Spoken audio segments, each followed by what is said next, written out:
Bonsoir à toutes et à tous, donc chronique 245.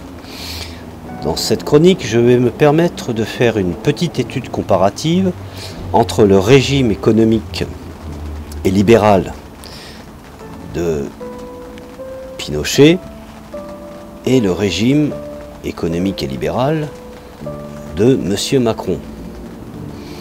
Bien entendu, comment ne pas faire un parallèle entre le quinquennat de Macron, grand admirateur de Margaret Thatcher, et la dictature de Pinochet. Alors Pinochet, ce dernier, après un coup d'État en 1973, a fait régner un régime de terreur sur le Chili, jusqu'en 1990. Conseillé par les Chicago Boys qui ont été également très importants lors de la destruction de l'URSS, ramenés par la fille de Boris Eltsine lors du renouvellement de son mandat. Ce qui a eu pour conséquence, bien entendu, une destruction totale et en pièces du système social, une paupérisation de la population et une misère endémique. Et avec l'arrivée des oligarques, le rachat des entreprises publiques, les grandes fortunes, enfin bref, ceci est encore un autre problème. Bon, toujours est-il. Donc je disais, Pinochet, conseillé par les Chicago Boys, un groupe d'économistes chiliens formés à l'université de Chicago, passant par l'université catholique de Santiago, et influencé par les économistes comme Milton Friedman ou Arnold Harberger. Rappelez-vous le fameux opus qui s'appelait Ladrille, donc en espagnol la brique, qui était un condensé de la liberté selon l'école de Chicago et du capitalisme. Bien entendu, Pinochet mettra en place d'importantes réformes économiques néolibérales. Privatisation massive, coupe drastique dans les budgets sociaux, droit du travail, réduit à néant, baisse de prélèvements pour les entreprises et des impôts pour les plus riches, bilan de 3 ans de règne Macron, à comparaison, plus ou moins identique. Suppression de l'ISF, donc de l'impôt sur la fortune, taxation des retraités, APL des étudiants en baisse, casse du service public, combien, réforme des retraites, privatisation de la Française des Jeux, tentative de privatisation des aéroports de Paris, baisse de l'impôt sur les sociétés de 33,3% à 31%, et la liste serait longue et fastidieuse. Alors la baisse infinitésimale du chômage est due aux radiations massives et au recours à un nombre impressionnant de contrats à durée indéterminée. Bref, une précarisation d'une multitude d'emplois. Pinochet a supprimé la liberté de la presse et les syndicats.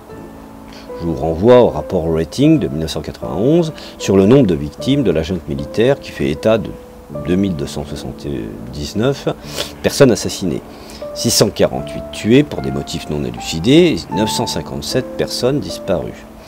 Le rapport Valedge, également de 2004, comptabilise 33 221 arrestations arbitraires et cas de torture entre 1973 et 1990, dont 27 255 personnes pour des raisons politiques, de l'aveu, je dirais, même de Manuel Contreras, chef de la sinistre police politique, la fameuse DINA, pendant cette sombre période. Et le but de cette répression était surtout d'apporter la peur dans la population et de la terroriser ensuite pour l'empêcher effectivement de réagir et de se soulever, voire même de prendre je dirais, une conscience de classe.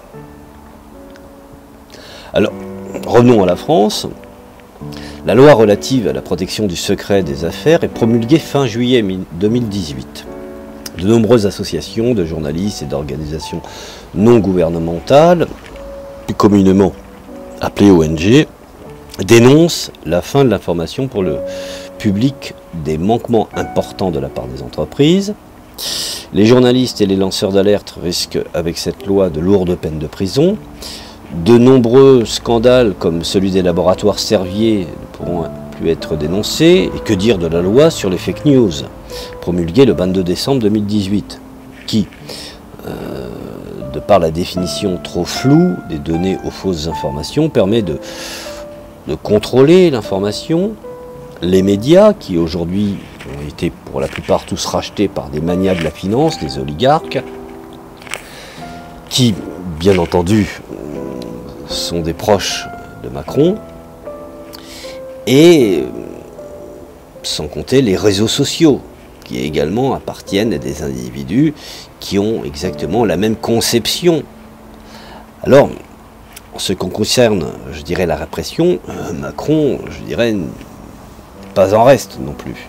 Lors du mouvement des Gilets jaunes, qui a débuté au mois d'octobre 2018, rappelez-vous, on dénombrait au mois de novembre 2019 11 morts et 4439 peines de prison fermes et avec des mandats de dépôt, je tiens à préciser.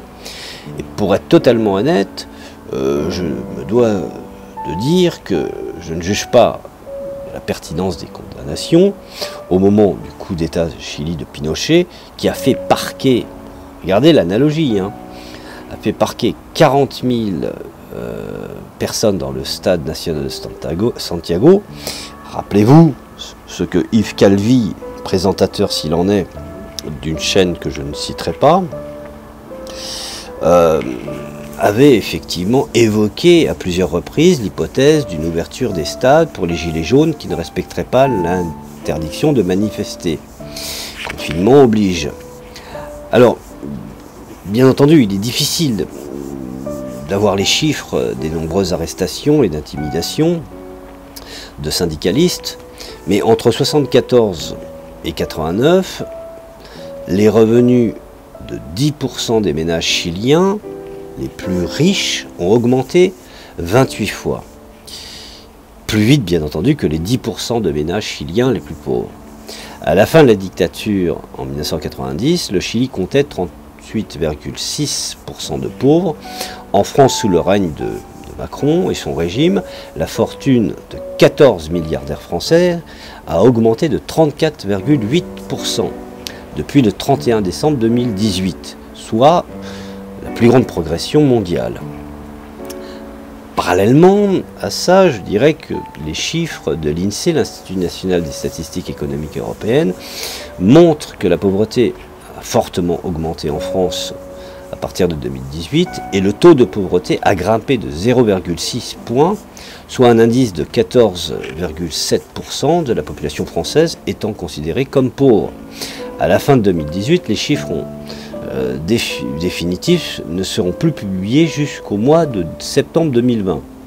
Alors, la dictature de Pinochet s'est terminée en mars 90, alors que la quasi-dictature de Macron va encore durer plusieurs années, puisque réélu 2 fois, rappelez-vous.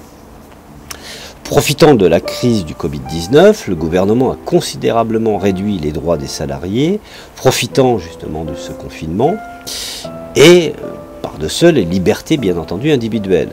Alors il est en train de domestiquer le peuple français qui est déjà victime de 40 ans d'américanisation et de culture du divertissement.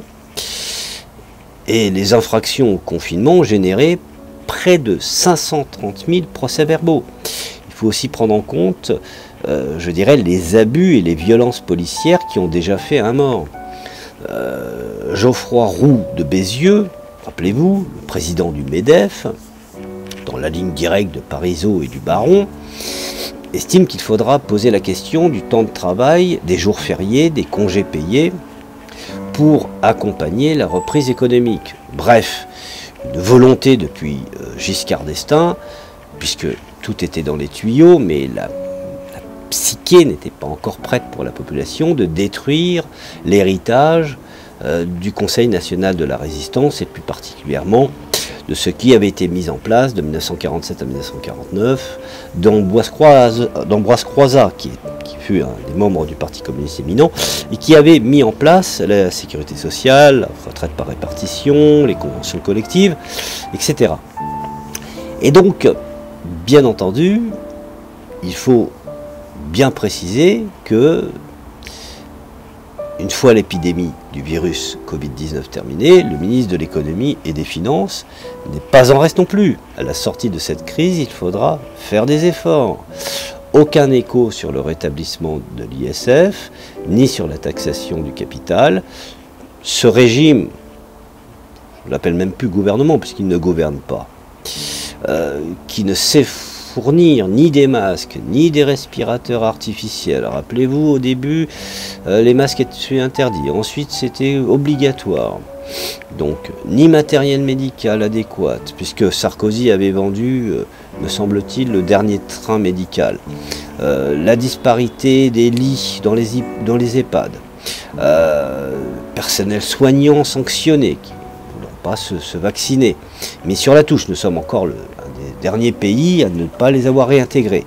Mais toujours soucieux, bien entendu, d'un dialogue social, démocratique et respectueux, un peu à la George Bush. Nous sommes pour le bien. Alors, malgré tout, il y a eu une commande de 1280 exemplaires de lanceurs de balles de défense du LDB, les fameux monocoups, 270 lanceurs multi-coups, 4 coups, et 180 lanceurs multi-coups, 6 coups, pour une valeur totale de 1 638 400 €. Et comme mieux prévenir que guérir, il a aussi commandé 10 000 grenades de désencerclement